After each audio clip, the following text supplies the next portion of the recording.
That's not to say that we don't currently make movies here at Universal. Oh no, we have all kinds of projects in the works. For example, currently shooting here is some of the hit CBS TV shows CSI, Crime Scene Investigation, starring Lawrence Fishburne and Mark Helgenberger. Now, most of the sets that are here on our front lot are what we call closed sets. And what that means is only the cast, crew, and invited guests are allowed inside. However, next time you come to Universal, you'll want to think about checking out our VIP experience. That's where you yourself can become one of those invited guests and tour actual working movie sets. Now, I should clarify, the CSI that films here is indeed the original CSI with Lawrence Fishburne.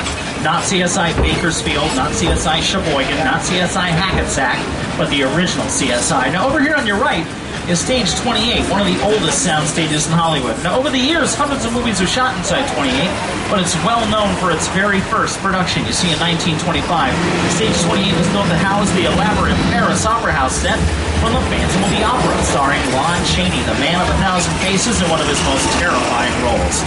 And the Opera House set still stands on Stage 28 even to this day. Over here on your left is Stage 27, which is where some of the movie Little Fockers was shot. That's the third film in the Greg Fokker saga. 27 was also used in Evan Almighty, the sequel to Bruce Almighty, starring Steve Carell. Right now, though, we are about to move from the big screen to the small screen. Our TV history goes back some 70-plus years. For the very first broadcast was the opening ceremony of the 1939 New York World's Fair. Since that time, we at NBC have produced many of your favorite TV shows, including Friends, Cheers, Seinfeld, Law & Order, ER, Saturday Night Live, The Today Show, The Tonight Show, Fear Factor, Deal or No Deal, The Office, The Apprentice, My Name is Earl, and so much more.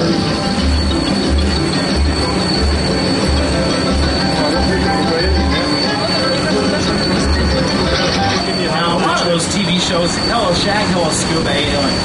A lot of those TV shows work on an extremely fast schedule. The average episode takes about a week to complete, from the first read-through to the final taping. Now, movies are a completely different story. The average movie takes anywhere from several months to sometimes several years to complete and involves literally hundreds of people.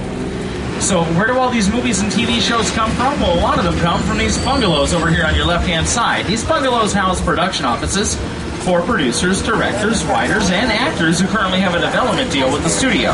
Development is a stage of a project where the filmmaker tries to come up with an idea for a movie and then tries to get that idea produced. Sound easy? It isn't. Every year the studio receives thousands of screenplays. Of those screenplays, about 50 actually get put into development. And at the end of the day, maybe about a dozen or so actually get made into movies. So your chances of getting a script produced in Hollywood are unfortunately about as good a bet as winning the lottery.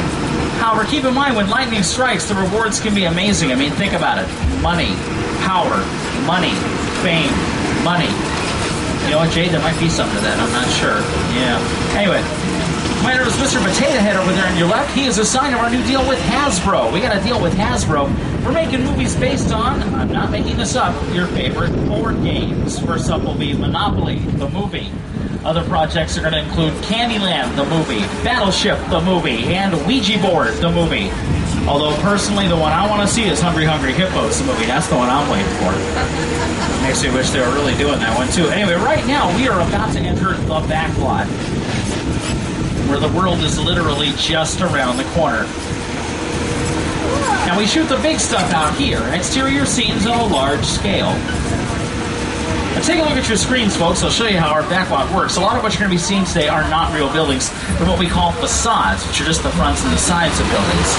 Look at your screens. I'll show you facades of French word meaning false front. And inside of most of our facades is primarily woodwork.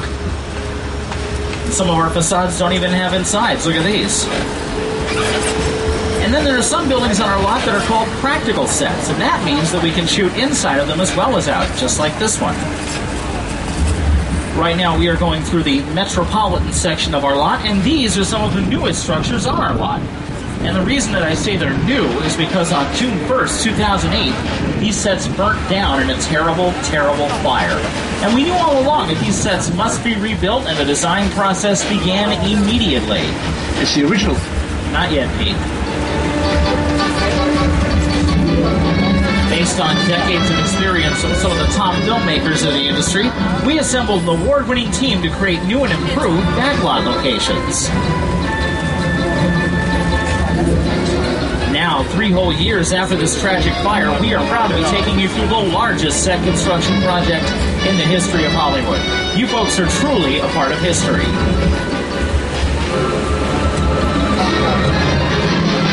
Right now, folks, we are on a road called Brownstone Street. Some of these sets are brand new, and others are replicas of what once stood here. Over here on your left, these townhomes are an example of the second category. These are definitely replicas of what once stood here. Some of the movie Bruce Almighty was shot here on Brownstone Street. Now, here's an interesting thing. Computer-generated imagery shows up in places in movies where you least expect it, even the ones that don't really count as effects-driven movies. You're going to see a clip from Bruce Almighty. Take a good look at it. I challenge you to figure out where the computer-generated imagery is in this scene. Take a look. Race the dog! I'm in the shower! Inside bad, outside good. Inside bad, outside good.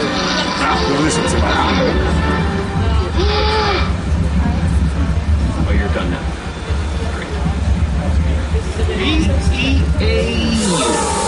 Alrighty, folks. Now, quick question: Who found the computer-generated imagery? Who found it? Who thinks they know where it is? Anybody? Bueller? Saw a hand go up. I would ask you to answer, but I know for a fact I will not be able to hear you. I apologize, but I'll give you the correct answer. It was the doggy dribble. That was computer-generated imagery. That was not real. The dog wasn't really doing anything. They just pretty cool, huh?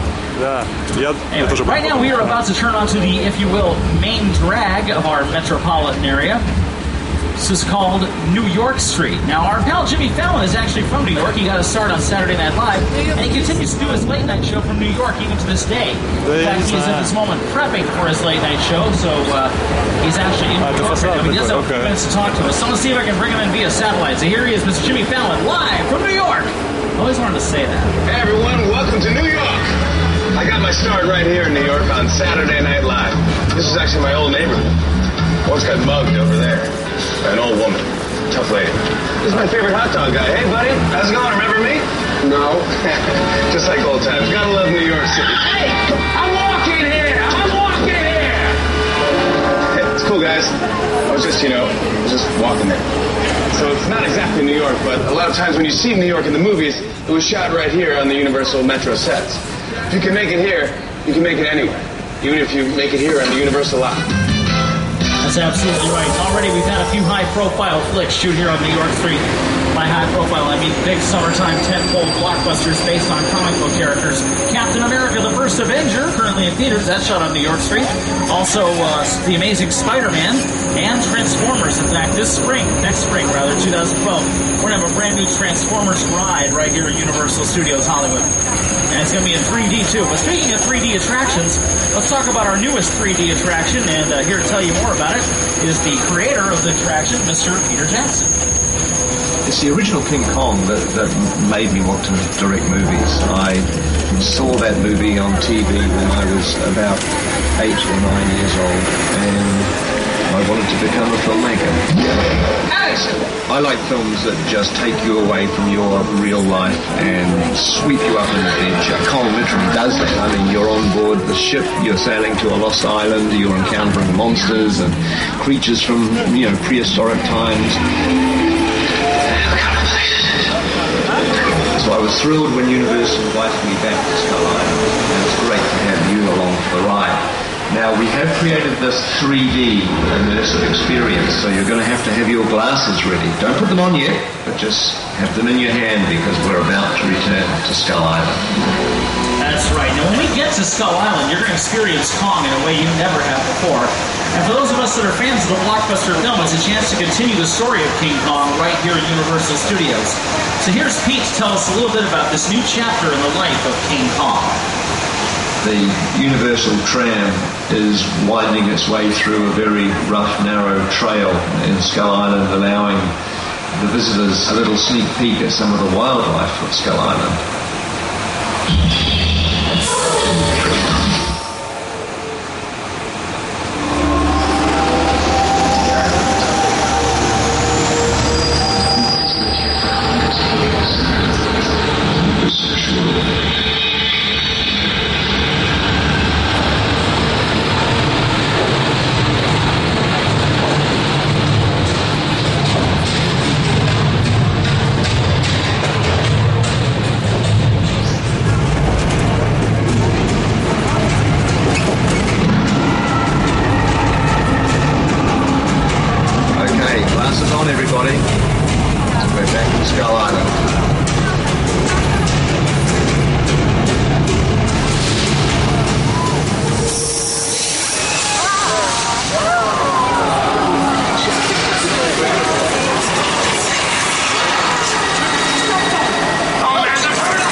What's it there?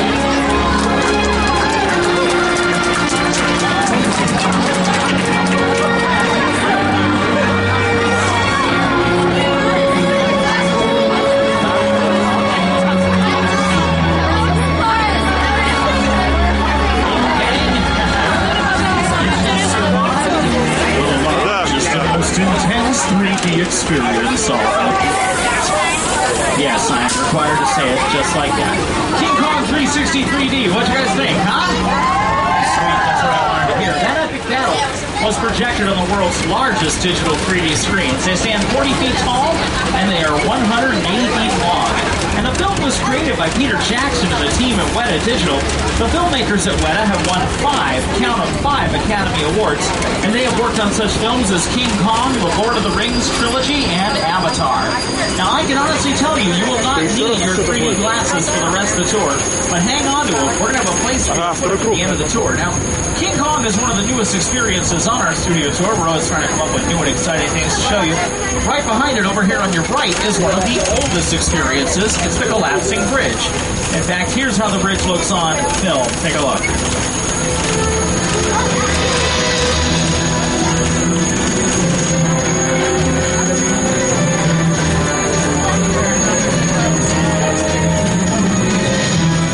Right now, folks, I want you to get your cameras ready because in just a few moments, we're going to show you some of the screen's most recognizable icons.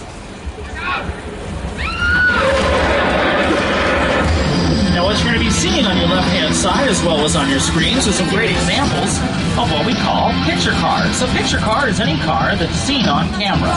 Whether it runs or not is irrelevant. If it's on camera, it's a picture car. Some picture cars are as famous as the stars who've driven them. Okay.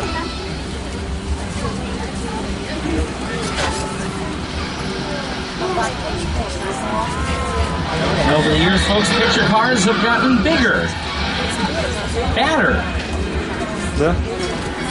and faster as movie audiences embrace their need for speed.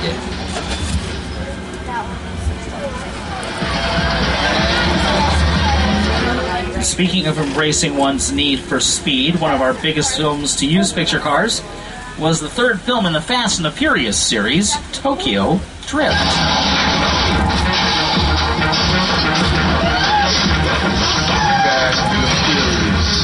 Ja Rule on one, yeah. And filmmakers rely on our picture cars to really supercharge their movies. Adding just the right vehicle can make or break a big Hollywood blockbuster. And that's especially true for full throttle type films like Fast and the Furious, where motion control technology, along with computer-generated imagery, can help our filmmakers bring nearly impossible scenarios to life. Right now, gang, we're going to take you behind the scenes on Fast and the Furious Tokyo Drift, and we're going to show you how we can put these picture cars to practical use. This is special effects stage 55 that we're entering right now, and as you'll see, it's been decked out Tokyo style. Our special effects teams are working around the clock to not only dress the set, but to also prep our Fast and the Furious picture cars for today's special effects test run. Now, if you're sitting on the left-hand side, you've already got a killer view of today's test run. But if you're on the right-hand side, then when we stop the tram, and only when we stop, you can stand up and get a better look. I'll let you know when we're stopped. Clear on the set. Okay, we are now stopped. So if you're on the right-hand Let's side, see the bullet you hit. can stand up, get a better look. And go. Please do not sit on the Slow. railings. I know it's tempting. Please Go. don't sit on the railings. Thank you. Fire. Go. Okay, we're clear for a full run-through. All systems checked. This one's for real, guys, so watch out. And action.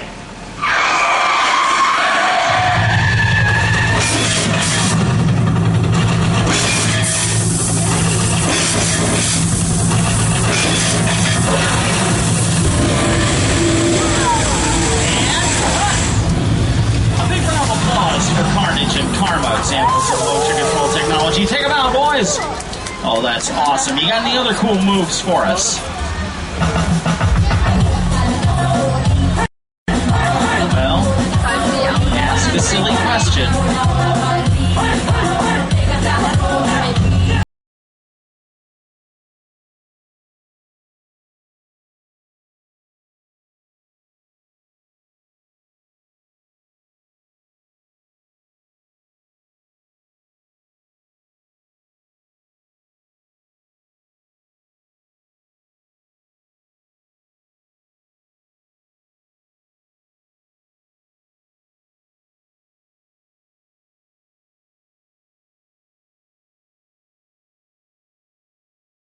shocked as you are that I'm able to get that song out of my head every day.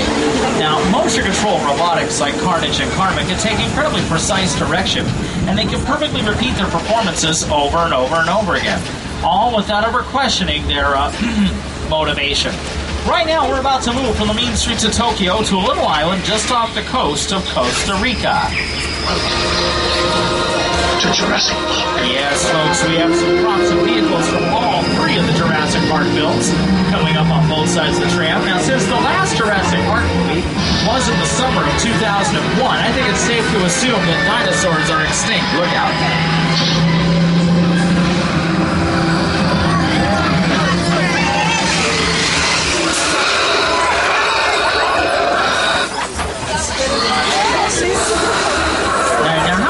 Visiting from out of state, not from California. Do you have any non-Californians in the group? Where are you guys from? Turkey? How about you? Australia? Anyone else? Non-Californian? Where are you guys from? France. Welcome. All right, well, you guys probably aren't going to believe this. You non-Californians probably are not going to believe this, but I'm going to tell you anyway. A lot of people complain that here in Southern California, we don't get any weather. Day after day, same old boring sunshine. Wait, why am I even talking about weather when we can just go to the Today Show's Al Roker for the forecast? Hi everybody, here's Они today's говорят, у нас forecast. нету погоды. Это означает, что все время светит солнце. Когда мы говорим, у нас не погода, значит, наоборот, да? Интересно. Expect snow and sleet on New York Street, and we've got a high chance of 5 of precipitation for Skull Island, Amity Island, and Island of Law. That's your forecast for today. Now here's a look at what's going on with your neck of the woods. Yikes, that's not a good thing. I don't know where you're getting that out. There's not a cloud in the sky. The sun's out. It's mid-80s out here. I don't know where you're getting this flash flood stuff from. I really don't. Don't know where you're getting this stuff from at all. And, oh my goodness me, look at that. I think Alan may have been running the money on this one. Wow.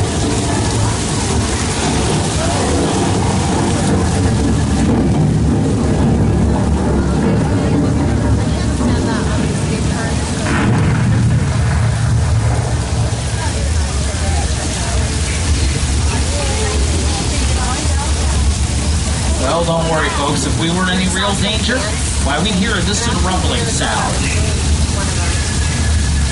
A rumbling sound. Kind of like that one, folks. Better brace yourselves. Here it comes. 10, 3, 4. Right now, here it comes. It's a flash flood.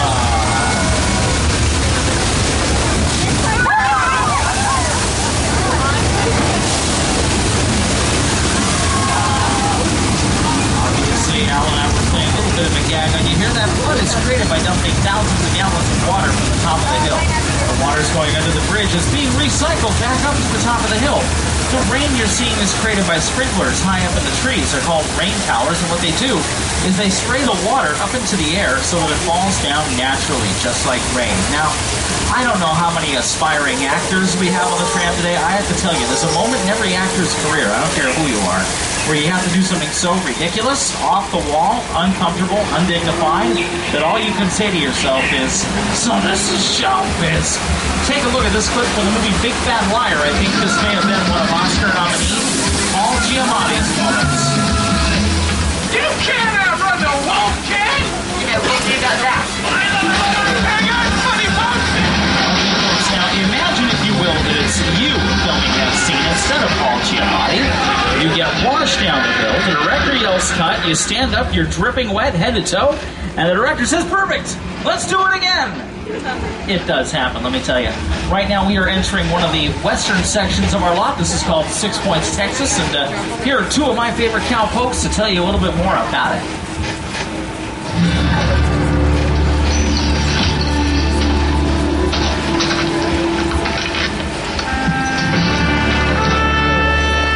This town ain't big enough for the both of us, Jimmy Fallon. Well, I ain't going anywhere, Jimmy Fallon.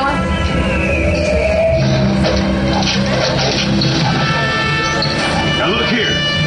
Nice folks in this tram don't want no trouble.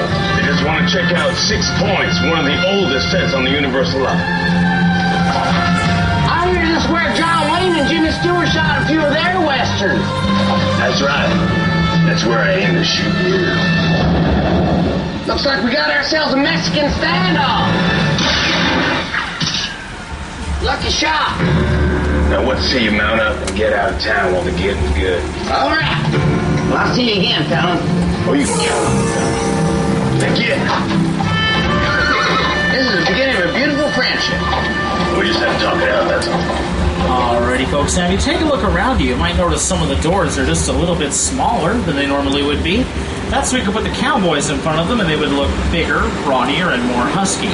While some of the other doors are actually bigger, that's so we could put the Western women in front of them and they would look smaller and more petite. So you don't need Jenny Craig, you don't need the Atkins diet, you just need a really big door. That's all anybody needs, myself included. Now, I mentioned, folks, that we've taken audiences from the bottom of the ocean to the surface of the moon. Well, here comes the bottom of the ocean, and you're instinctively looking on your right-hand side because you see water over there. Now, if anything, that's the top of the ocean on your right. The bottom of the ocean is going to be on your left-hand side. It'll be on your screens as well. That is our underwater tank. And what we'll do with that tank is we'll fill it up with water. Then we'll plop the actors inside like so. Then we'll have the camera shoot through portholes outside the tank. Like we did with Tom Hanks, Dan Aykroyd, and Alexandra Paul in Dragnet. Find that illusion hard to swallow? Well, how about this one? Over here on your right is New York Central Park, at least as much as the camera needs to see. And right next to the park set, we have Park Lake, which was used as the entire Pacific Ocean for the TV show McHale's Navy with Ernest Borgnine and Tim Conway.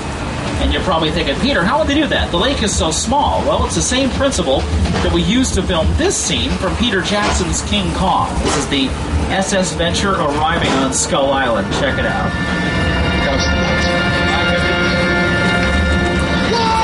Now, Peter Jackson searched the world over to find the perfect ship that could double as the SS Venture, and the art department added several period set pieces to transform that vessel into a 1930s-style freighter. Hang on, I'm getting a text here. Hang on. So the guy in the second row, dude, you don't have to text me, man. I'm right here. You can just talk to me. So my bill is so high, people keep texting me, they don't have to. Anyway, right now we're going to be taking you below sea level, so you'll be able to see a view very similar to the one that Peter Jackson had when he was making King Kong. Pick up any personal belongings on the tram floors you don't want getting wet, and beware. There may be some more water just around the corner. Horribly raw. Yep, Yep, sure. That's all it takes is a duck to kill the shot. Right now, folks, we are about to round the corner. Take a look off to your left-hand side. This is a section of our lot called Little Europe, and it's called that because we can make it any European area that we want simply by changing the language on the signs. Little Europe was used on the TV show True Blood, and one of my personal favorites, Curb Your Enthusiasm. And it was also used in all three Pirates of the Caribbean movies. Those movies are all from Walt Disney Productions. They're all based on the popular attraction at that other place. And they all star Johnny Depp, Jeffrey Rush. Sorry, I had to say that last name real fast. Otherwise, the teenage girls go gaga goo goo and I lose them for 10 minutes. Yeah, go ahead and laugh, you guys. I'm not scraping another 15-year-old off the ceiling with a chisel. It's an experience you only have to live through once. Now, getting back to Universal Studios, which is why we're all here, you can't talk about Universal Studios, especially Little Europe, without talking about monster movies.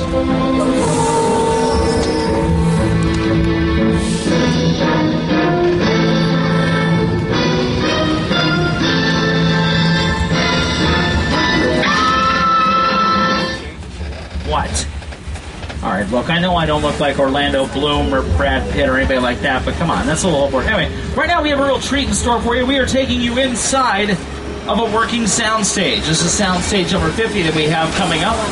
And this is a unique one, too, because it's the only two-story soundstage in Hollywood. On the bottom half, which is what we're going to be looking at, we've recreated a subway scene, and on the top half, we have recreated a street scene, and that is for what we call a Steadicam shot. That's where we can have the camera follow the actors up the steps and onto the street, and it would look very realistic. In fact, some of you will know our folks that come out.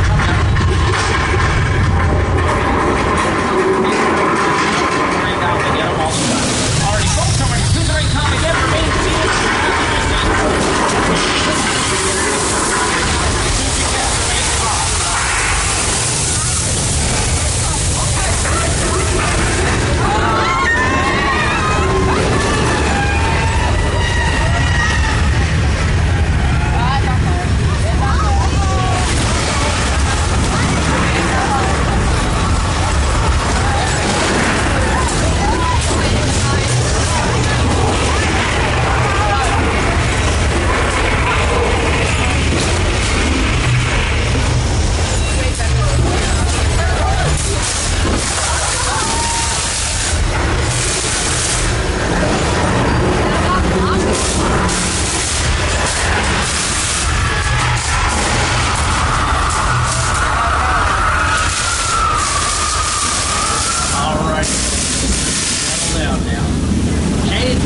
the worst is over. We can head on out of here. Oh, no!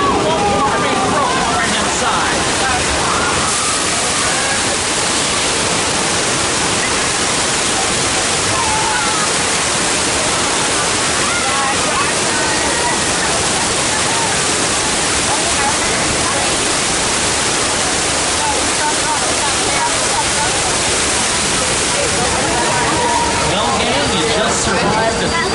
Wait, the big one. Here's how that really looks on the TV show Bones. Check it out.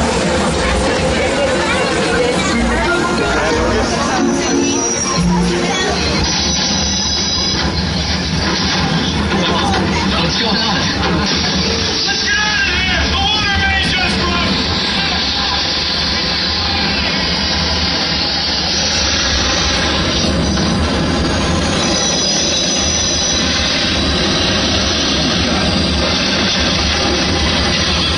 Now, one of the biggest questions that I get when people come here, especially for the first time, is usually, where's the shark? Now, normally what I say to these people is if you want to see sharks, go to SeaWorld. This is a movie studio, not an aquarium. However, today I do have a shark to show you. It's right over here on your right, and you look disappointed. You probably wanted a live one. Oh, no. Tell me that's not what I think it is out there in the water. Oh, come on. How many sharks do we have in this pond? Anyway, you know what? Well, let me get that guy out of the water. Hang on, there's a guy in there. Hey, dude! Get out of there, man. There's a shark out there. What's the matter with you, you nut? What, do you want to get killed? What the? Oh, boy. Oh, boy. Well, that guy had guts. And there they are.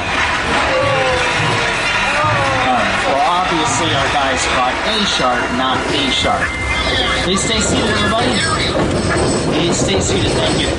Take a look down the middle of the lake. We have a yellow buoy out there with some bait attached to it. Let's see if the shark takes the bait. He's got the bait, and the dock as well. Hang on, everybody.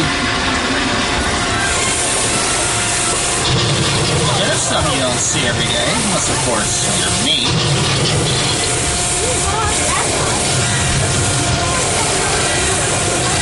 On the right-hand side of the tram, shark! Please stay seated, folks. The tram is moving.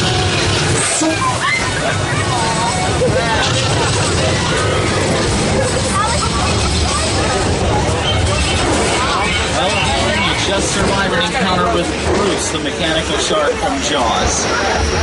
And I know what a lot of you are probably thinking, boy, that shark looked cheesy and fake up close, didn't it? So tell me something. What was it all that screaming back there, huh? Actually, that shark is far more reliable and sophisticated than the one that was used in the movie. If you don't believe me, well, just ask Mr. Spielberg. That's a much-maligned shark. The shark was frustrated. It didn't really work at the time. It didn't work hardly at all. Wherever you were on the island, you could hear the radio waves. They were always saying, the shark is not working. Repeat, the shark is not working. We just waited around. We just waited. The shark worked well enough. For a while there, it had to be so I really owe the shark a lot.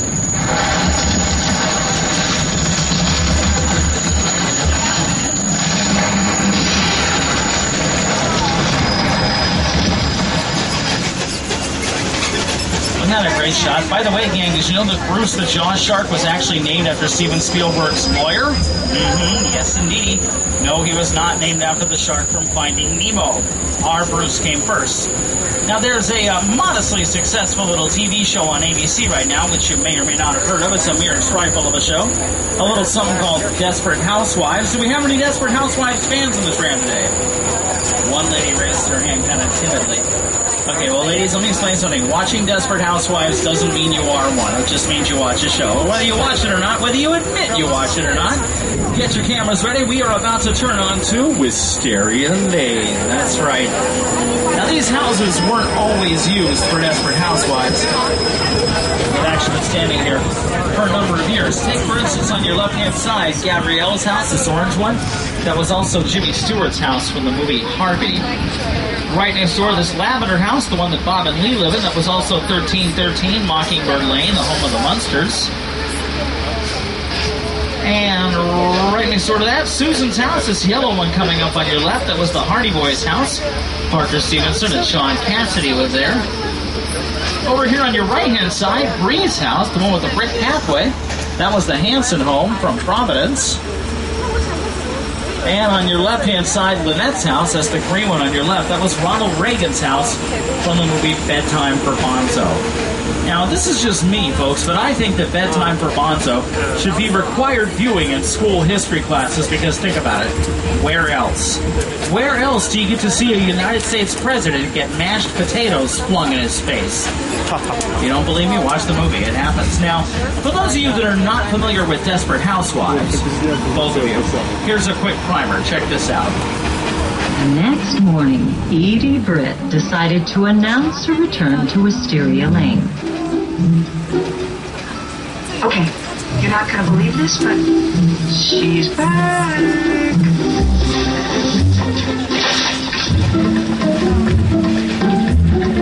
Edie, is that really you?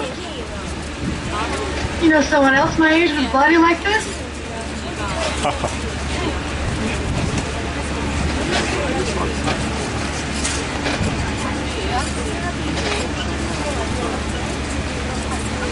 It always gets stuck there.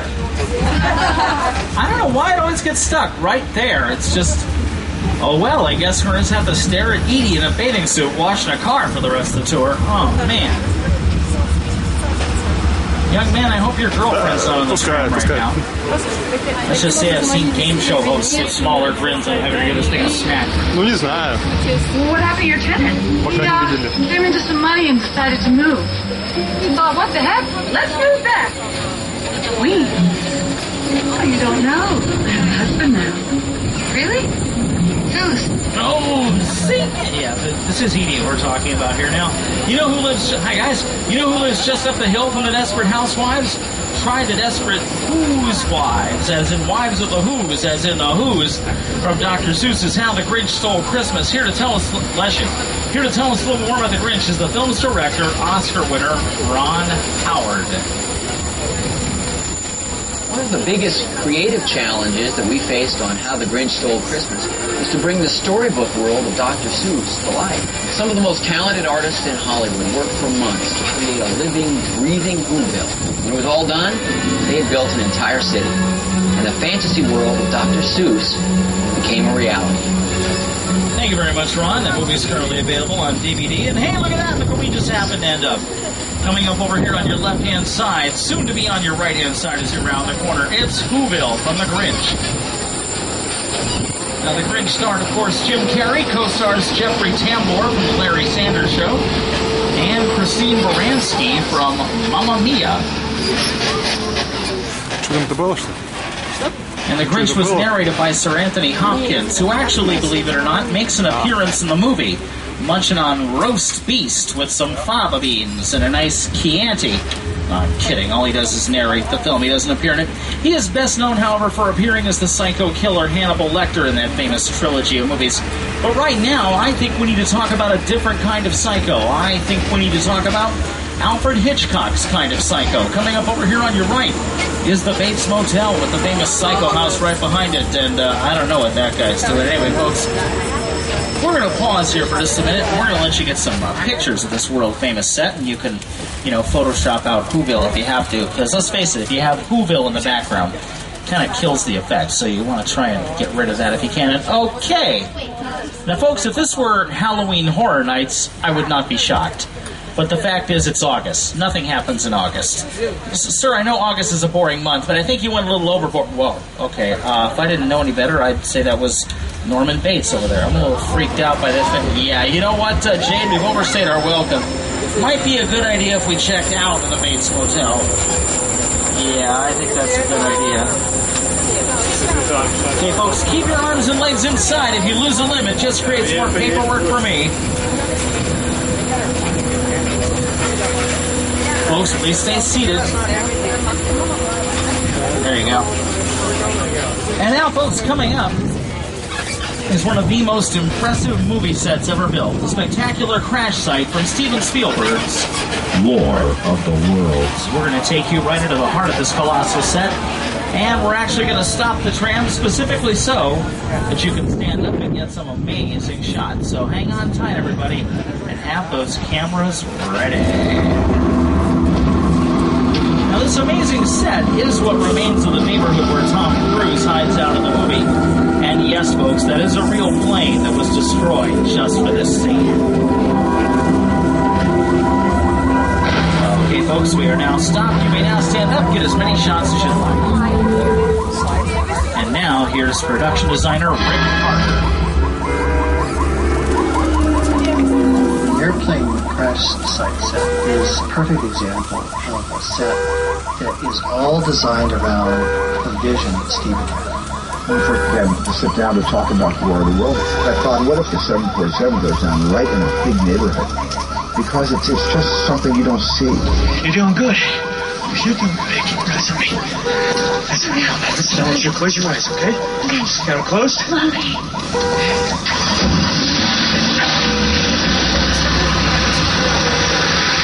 Robbie, get in.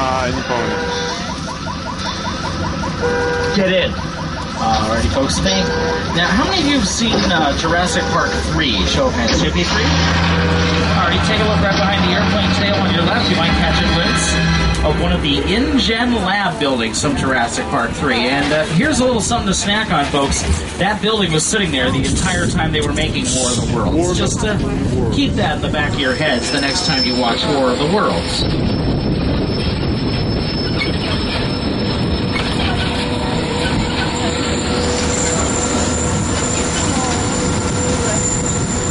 Right now, folks, I want you to get your cameras ready because we're turning on to Bing Crosby Drive. Coming up over here on your right-hand side, we have a log cabin that was used in the great outdoors, starring John Candy and Dan Aykroyd. Thanks for indulging me.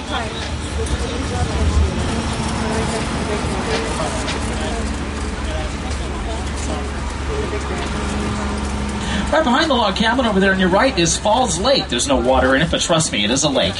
And it was built in 1987 for the movie Jaws the Revenge, starring Michael Caine and Lorraine Gary. It was later used in Jurassic Park 3 with Sam Neill, The Hulk with Eric Bana, Apollo 13 with Tom Hanks, Van Helsing with Hugh Jackman, Bruce Almighty with Jim Carrey, and Oh Brother, Where Art Thou, starring George Clooney and a cow. Moo. And you know, filmmaking has advanced a lot in the last decade thanks to computer-generated imagery, otherwise known as CGI. So CGI, we can sink the Titanic, bring back dinosaurs from extinction, have a dog do its business on cue, or even turn Andy Serkis into a grumpy monkey. And one of our biggest films to use CGI was The Mummy, starring Brendan Fraser and Rachel Weisz. Here to tell us a little bit more about The Mummy is the film's director, Steven Sommers.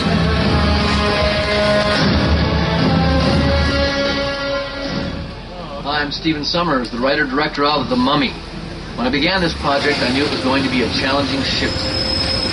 Well, that's very nice, Stephen, but right now we are approaching a section of our lot where we shot some of The Mummy. Now, the last thing to shoot in here was a Whoopi Goldberg movie, but here's the thing. Whoopi and the entire crew vanished without a trace. We still don't know what happened to them. But it looks like we're going to find out. I just got to look at our driver, Jade. He's got spirals in his eyes. I think he's fallen under the Mummy's spell. Girls, you better hold on to your boyfriends. We're heading into the Mummy's tomb.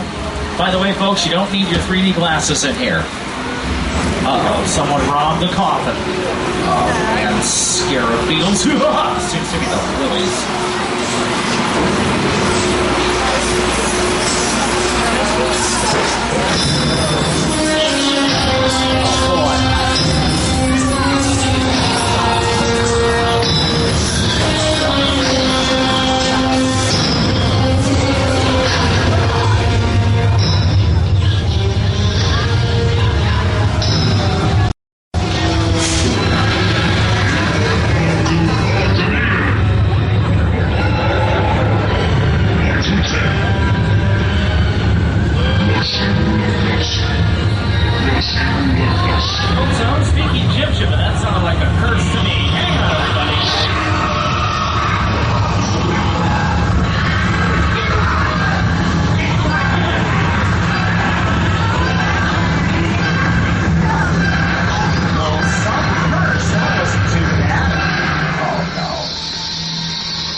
Good.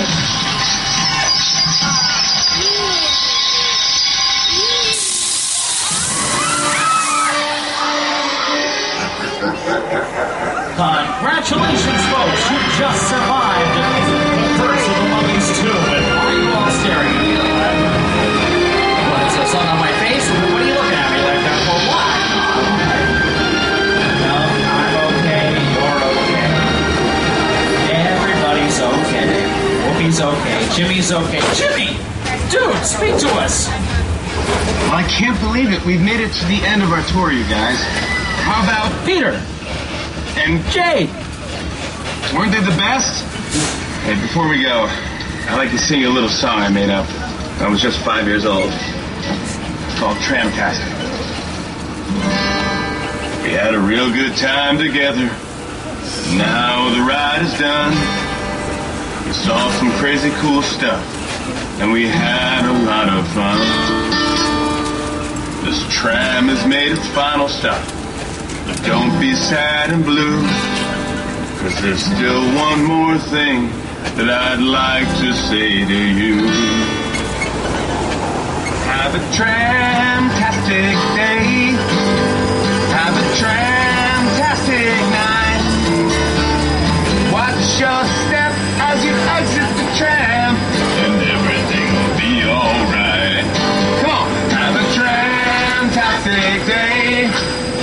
Have a tramtastic night.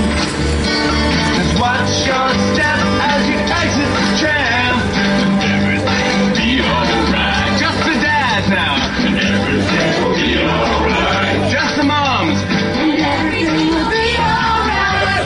Just yours. Okay, have a tramtastic day. Have a tramtastic night. Watch your step as you exit the tram. Everything will be alright. Yeah! Thank you for coming to the Universal Tour, everybody. Get home safe. Tramtastic day.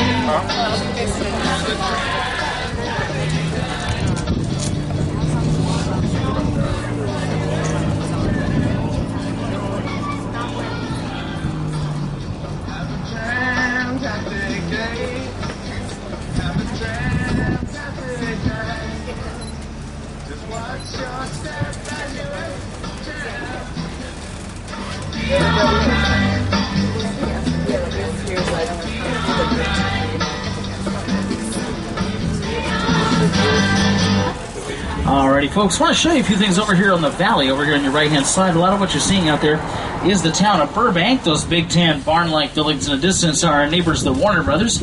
If you ever watched Animaniacs and you were growing up, you might recognize the Water Tower, home to Yakko, Wacko, and their sister Dot. Also down there in Burbank is the Walt Disney Studios. You can't really see them, but they are down there.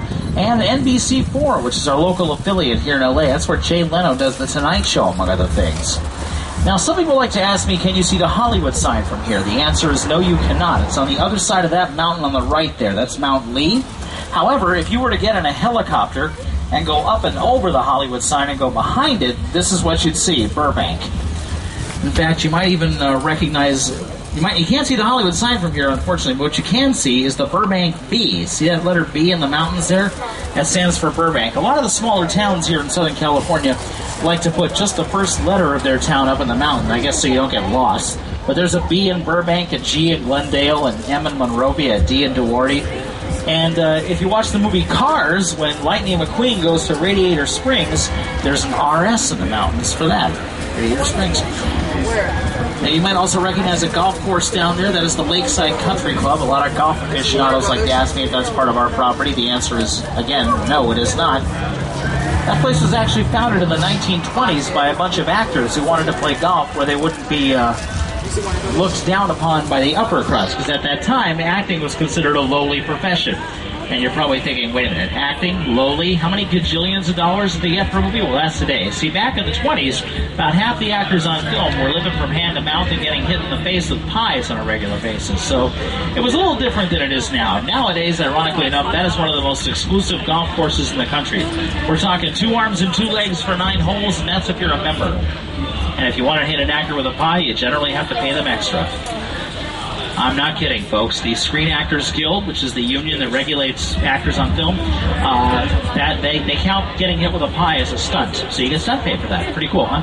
Now, we are nearing the end of our time together, obviously, and most movies in the 1990s, most comedies anyway, would end it with a gag reel, and we are going to do no different. Here's the Universal Studios Gag Reel.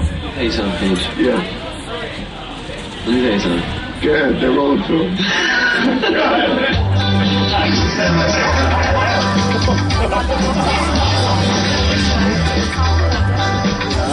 Let's start over.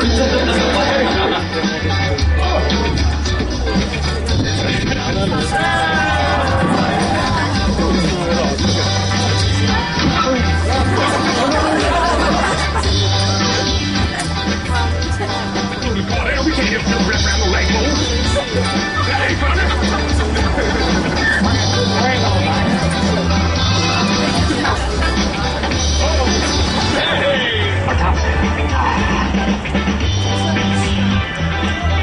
Susan?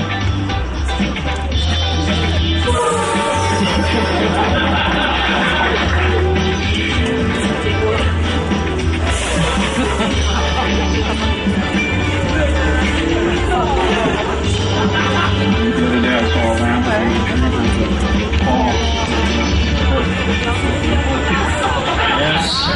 Owen Wilson cracked up Robert De Niro. Not everyone can say they're able to do that. We're not nearing the end of our time together. If you have any questions or if you just want to come on up and say hi, I'll be standing at the front of the tram waiting to answer your questions. Once again, my name is Peter. Our driver's name is Jade. We want to thank you all for riding the studio tour today. You have been a wonderful audience, a Tramtastic audience, if you will. Also want to thank our annual pass holders for joining us today. Now, if you're not an annual pass holder and you want to become one, stop by the Hollywood Ticket Outlet. It's located right near the Blues Brothers stage. They'll be glad to show you how you can apply your general admission price towards the cost of an annual pass. It's a great deal. Gets you to the park free for a whole year. If you still have your 3D glasses with you, do us a favor. Throw them in the big blue recycling bins we have in the unload area. They are just for 3D glasses. They are not for trash. Enjoy the rest of your day here at Universal Studios Hollywood, the entertainment capital of LA. And as we say here in Hollywood, that is a wrap. So long, everybody.